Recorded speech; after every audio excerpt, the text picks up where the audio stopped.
பகுதி 2.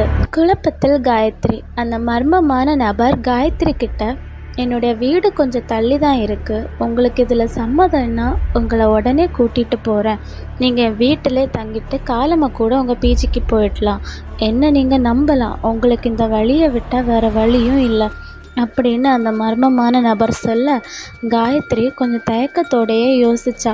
நீண்ட நேரமாக யோசித்த காயத்ரி அந்த மர்மமான நபரிடம் தலையை அசைச்சபடியே ஓகே அப்படின்னு சொன்னான். அதுக்கு அந்த நபரும் சரி அப்படின்னா இப்போவே கிளம்பலாம், நேரம் வேற போயிட்டே இருக்கு அப்படின்னு பரபரப்பாக சொன்னான். காயத்ரிக்கு இவனோட பேச்சில் ஒரு சந்தேகம் இருந்தாலும் இவளுக்கு இதை விட்ட வேற வழியும் கிடையாது. 2 பேருமே அந்த இடத்த விட்டு கிளம்பவும் தூரத்தில் கொஞ்சம் நாய்ங்க கத்திக்கிட்டே வேகமாக இவங்களை பார்த்து ஓடிச்சுங்க. அதுங்க வர்ற வேகத்தை பார்த்தா இன்னைக்கு தான் இவங்களோட கடைசி நாளாக இருக்குன்னு காயத்ரி பயத்திலே புலம்புனான். அதே நேரத்தில் அந்த மர்மமான நபரை பார்த்து பயந்து ஒரு ஸ்டெப் பின்னாடி நகர்ந்தான். நாய்ங்க வேற கொலை வரியில் வந்துட்டு இருந்துச்சுங்க. இவங்களை நோக்கி வந்த நாய்ங்க அப்படியே 2 பேரையும் சுற்றி நின்றுட்டு ஆக்ரோஷமாக கத்துச்சுங்க. காயத்ரி பயந்துக்கிட்டே அவளோட 2 கண்ணையும் மூடினான்.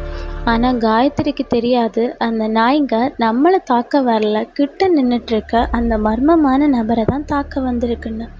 காயத்ரி 2 கண்ணையும் மூடிட்டு இருந்த நேரம் நாய்ங்களோட சத்தத்தையும் காணும், கண்ணை திறந்து பார்த்தா பக்கத்தில் நின்ன அந்த நபரையும் காணும். குழப்பத்தோடு நின்ன காயத்ரி திரும்பி திரும்பி பார்த்தா. யாராச்சும் இருக்கீங்களா, எனக்கு தனியாக நிற்க பயமாக இருக்குது அப்படின்னு பயத்தில் அழுதான். உடனே யாரோ மரத்துக்கு பின்னால் இருந்து வரது போல் இவளுக்கு சத்தம் கேட்டுச்சு. யாருன்னு நல்லா உற்று பார்த்தா மரத்துக்கு பின்னாடி இருந்து யாரோ வரதை பார்த்து ஸ்டன் ஆகி நின்றுட்டான். பார்த்தா அது வேற யாரும் இல்லை, அந்த மர்மமான நபர் தான்.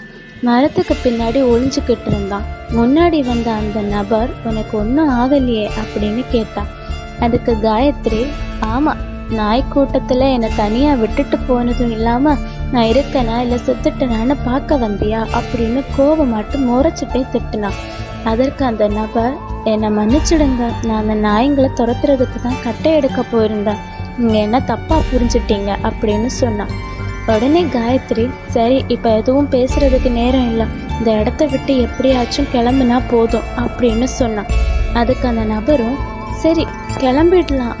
2 பேரும் அந்த ஒத்தை அடி வழியே போயிட்டுருக்கும்போது சுற்றி கருவேலங்காடும் அடர்ந்த மரங்களுமா இருந்துச்சு. அங்கே இருந்த சின்ன சின்ன பூச்சிங்களும் சத்தம் போட்டுகிட்டே இருந்துச்சுங்க. கூடவே தூரத்தில் நாய் ஊழம் விழிக்கிற சத்தமும் கேட்டுச்சு. காயத்ரிக்கு பயம் படிப்படியாக கூடிட்டே போச்சு. அவங்க போயிட்டு இருந்த ஒத்தை அடி பாதையில் எந்த ஒரு விளக்குமே இல்லை. வானத்தில் இருக்கிற நிலவோட வெளிச்சத்தில் தான் 2 பேருமே நடந்து போயிட்டு இருந்தாங்க. அந்த நிலவோட வெளிச்சத்தில் சுற்றி இருக்கிற இடம் எல்லாமே பார்க்கவே பயம் தர மாதிரி இருந்துச்சு. பார்க்கவே பயம் கொடுக்குற அளவுக்கு பெரிய பெரிய மரங்களை வேற இருந்துச்சு. உடனே அந்த நபர், அதோ என்னோட வீடு அப்படின்னு சொன்னான். காயத்ரி வியப்புடனும் அதே நேரத்தில் பயத்திலும் அந்த வீடை உற்று உற்று பார்த்தான். காயத்ரிக்கு அடுத்து காத்திருப்பது என்ன? தொடர்ந்து கேளுங்கள் அடுத்து வரும் பகுதிகளில்.